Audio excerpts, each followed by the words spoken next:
Hi guys, my name's BJ Shepherd and I'm the author of Always Have, Always Will, a recent release from Wild City Press.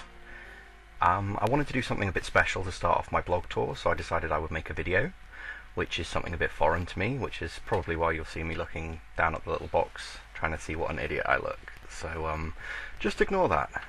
Always Have, Always Will is the first story that I wrote that I ever submitted anywhere, and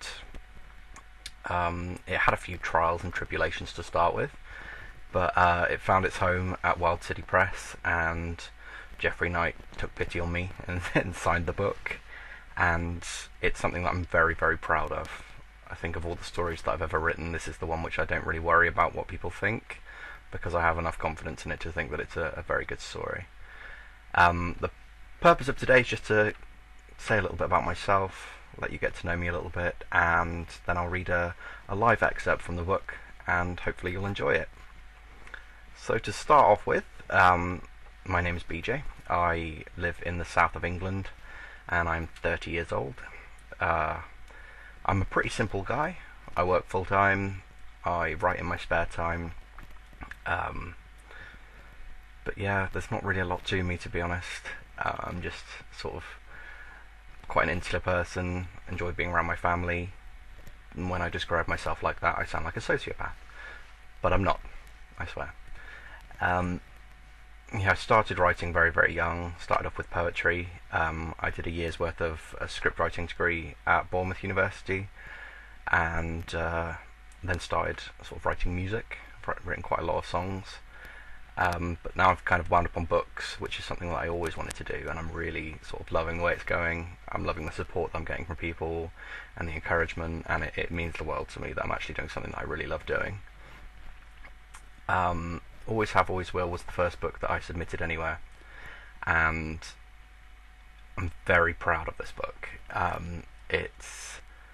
I don't know what it is about me, but I always figured if I could make people cry, then I'd succeeded in what I wanted to write, and everyone who has given me any feedback on it has said they shed a few tears for this book.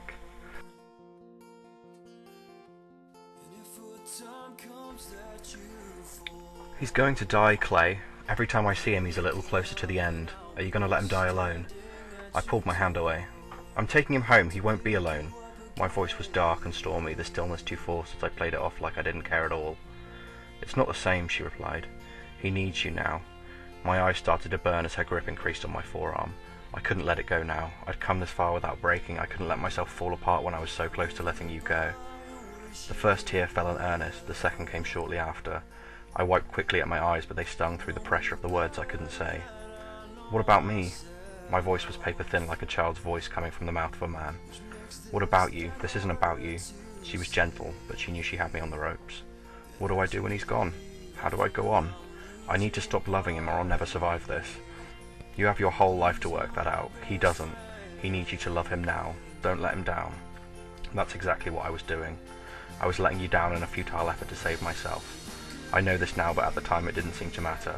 I shook my head, broke myself from the feeling, and stared back at her. Are you going to sign these? I asked, gesturing at the papers. She held my gaze for what seemed like hours, her eyes sending chills across me like if she looked for another second, the entire house of cards would come crashing down.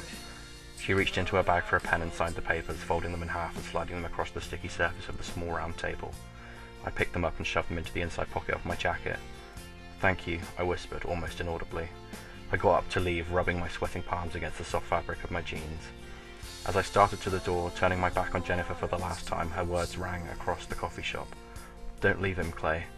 I'd already promised I'd never do that. So yeah, that was a cheery little excerpt from the book. If you like sad stories, then this is the book for you, and I really hope you enjoy it. Thank you very much for stopping by today and sharing in this video with me, and for all the support and all the kind words that I've received. This is the first stop of my blog tour, and you can find out details of where I'll be stopping next underneath this. So thank you very much. If you like what you've read, check out my other books, and follow me on Facebook and Twitter and my blog. Thank you, and Happy New Year.